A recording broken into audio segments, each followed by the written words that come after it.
Hello, it's Rachel. Today I'm discussing the Tom Swift finale. And yeah, if you listen to my review for episode 9, you can probably guess that I wasn't super pleased with this episode. But let's begin. So the episode starts with Tom still processing what he learned about his father last week.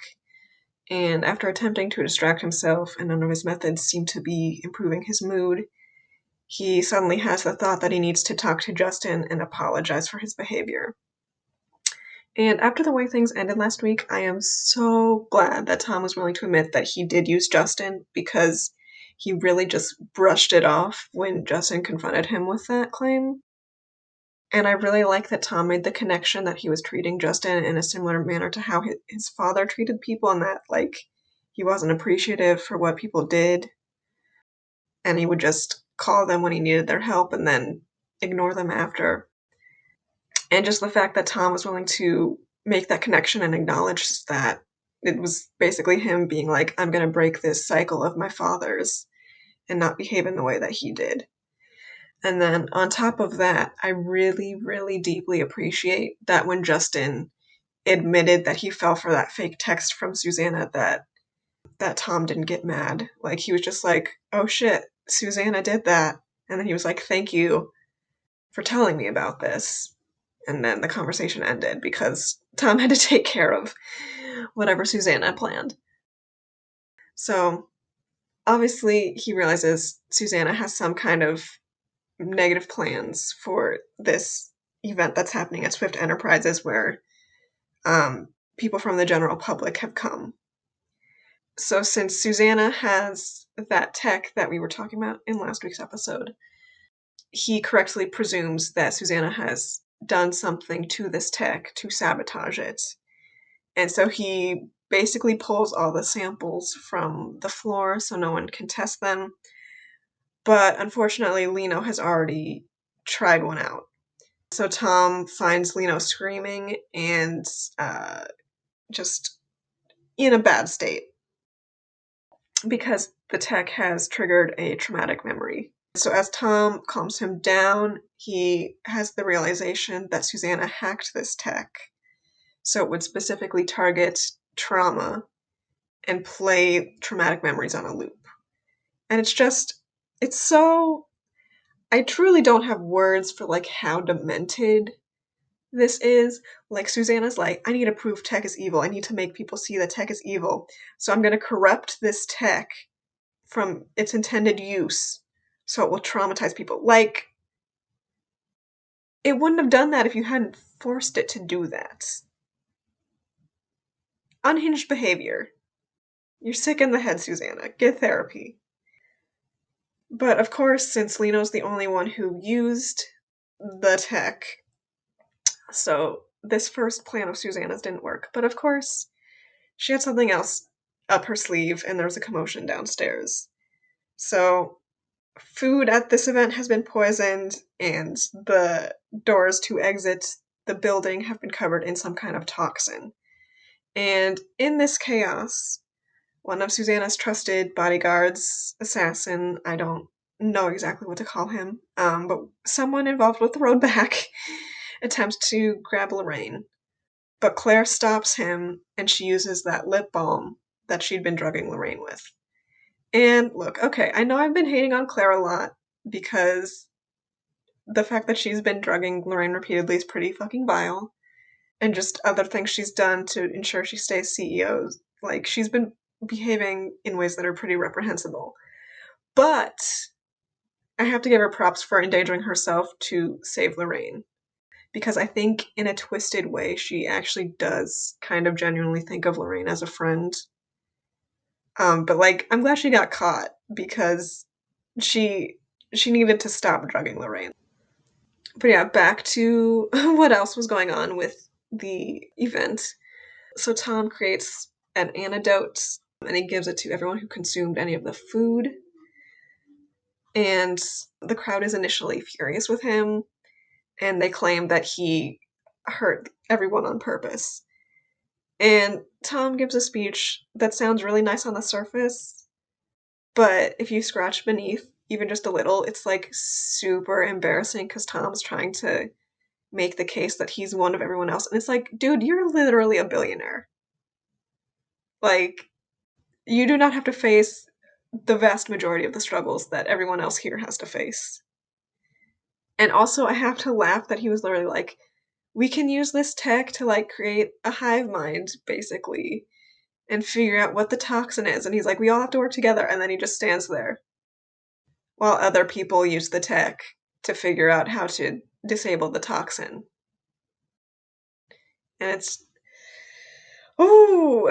it's just okay. The writers really failed to grasp about how like unethical being a billionaire is, and yeah, I moving on. So after they counteract that toxin and everyone starts to leave, Lorraine finds Tom because she's like proud of him for being such a good leader, and she begins to start questioning him about saving Barton because the window to save him is quickly closing. So Tom rightfully releases some anger about those anti-gay meds that Barton had given him, and Lorraine admits that she knew about the drugs. Hello? That's abuse. Barton literally almost killed Tom, and she stayed with him. She still loved him. She's trying to convince Tom to forgive Barton. Die. Go to hell. Tom has the worst fucking parents. I wish nothing but malice on both of them. Good God. While Tom is debating whether to save his father, he ends up in a car chase with Susanna, and she leads him to a Swift Enterprises server farm, where she sets off an explosive. And upon setting off this explosive, we learn that this server farm is basically Barclay's brain. So Barclay is now majorly damaged, and given the window has closed and more, this puts Tom in the position of having to determine whether he's going to download the data that has the coordinates to save his father, or letting that data disappear and saving Barclay. And of course, this is the perfect moment for Barclay to suddenly be able to retrieve the missing part of the message that Barton had sent Tom in the pilot, where Barton apologizes for the way he had treated Tom and that he insinuates that he now accepts Tom unconditionally. Tom, understandably, is very emotional after hearing this message, because I'm sure it's all he's been wanting for years and years and years. And so now that he's heard it, he agrees with his mom that he should save his father. And he tells Barclay to download the data, which will override the file that Barclay is stored on. And this makes me so mad. Like, thank God when Tom mentioned to Zenzi that he had basically killed Barclay, that she said she had a backup stored on her phone. Because I can't believe the writers had Tom essentially kill his childhood friend to save his dad. Like, ridiculous. But before I can rant too much about that, we return to Lorraine, who is confronting Claire about the lip balm. When Lorraine tries to oust Claire over the lip balm, Claire admits that she has been recording Lorraine because she gets very talkative when she's drugged. And again, while Claire is undeniably a terrible person given what she's been doing over the season, these past few episodes have proved that Lorraine and Barton are also terrible people, so the thought of this power struggle, delicious. And if there's one plot line that I think would have been fun to see play out over the second season, it would be all the drama that would ensue of Claire holding this blackmail over Lorraine's head. Like, please, all of you are terrible, destroy each other. I want that. But after that, we return to Tom, who successfully sends a shuttle to his father, and they're able to make video contact. And Barton again apologizes. But in my opinion, Barton's apology is too little too late. Die in space, you bastard. I don't care. These writers are sick for arguing that a gay man should forgive his abusive father, as if turning the other cheeks with bigots has, like, historically worked. Like, I can't with this bullshit. This is a terrible message to send to any young LGBT kids who watched. Like, you do not owe forgiveness to people who have harmed you. I refuse to believe that there were, like, any actual gay people in the writer's room, because if this is what they came up with, you need to work on some internalized homophobia that you have if this is what you came up with. Because I'm insulted by this. But before I can rage more about Barton and Tom reconnecting and Tom forgiving him, the connection gets severed. And here's the scene that threw me for a loop. So, Rowan's the one who disrupted the connection. And there's a little bit of back and forth, but it leads to Rowan admitting that he's from the future. And Barton, when he was saved, landed in that future and sent Rowan back in time to protect Tom. And I laughed. I was fully in hysterics with this reveal. I can't say that there wasn't any setup for this, because it makes more sense why Rowan was so cryptic whenever Tom would try to pull info out of him.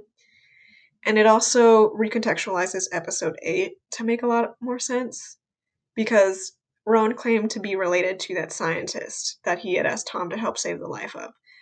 But she obviously had no idea who he was, since he's from the future. So he's probably her grandson or great-grandson, I would predict.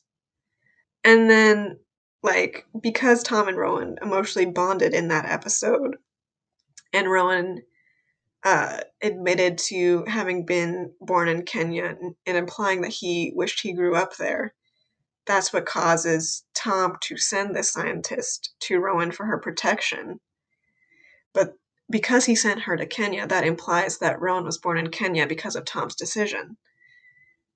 So the writers definitely did plant seeds for that reveal, but that didn't keep it from being jarring and absurd, because I didn't realize we were supposed to expect time travel. So yeah, I really don't know what to say about this finale or about the show in general, to be honest. Clearly the writers were trying to do too much, because the story of Tom trying to save his father while avoiding the road back was already enough for a 10-episode season. The story of Tom and Claire having their battle over the CEO position and being antagonistic towards each other was enough for a 10-episode season.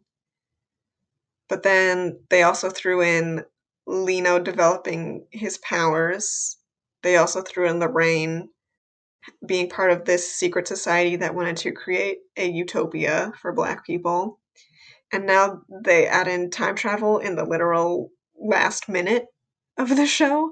Like, it's too much. It's too much for one show to juggle. It's thinking about how all of this was in less than 10 hours of television. Like, it's making my head hurt. And even though my expectations weren't that high after last week's episode with Tom recovering that repressed memory, I felt pretty let down by the finale. Like, I wanted to love the show because I do love Nancy Drew, and I loved the backdoor pilots for Tom. And, like, yeah, there were elements that I enjoyed, and I think Tom and Rowan could have been iconic if the show had had time to, had been able to exist longer. But if I'm being completely honest, I'm not sad to see it go. I wish all the best for Tian on his future projects, because he was incredible on this, and I really want to see him land another lead role. I wish I could be more positive in my final review for this show, but I'm not pleased with how things ended. So if you've been enjoying my Tom Swift reviews, currently I have some reviews for Naomi and Kung Fu, 2 other CW shows. I have ideas for other videos, like I want to do some character tier ranking videos, because I think that's a fun thing. I know I said I was planning to do that when I posted my review for the Kung Fu finale, which at this point was probably 5 weeks ago. But this summer has been insane, but it looks like time might be starting to free up now. So yeah, hopefully if you've repeatedly come back for my Tom Swift reviews, you might want to check out my other stuff. But if that doesn't interest you, no hard feelings. I get it. um, so yeah, thanks for listening to this, and goodbye.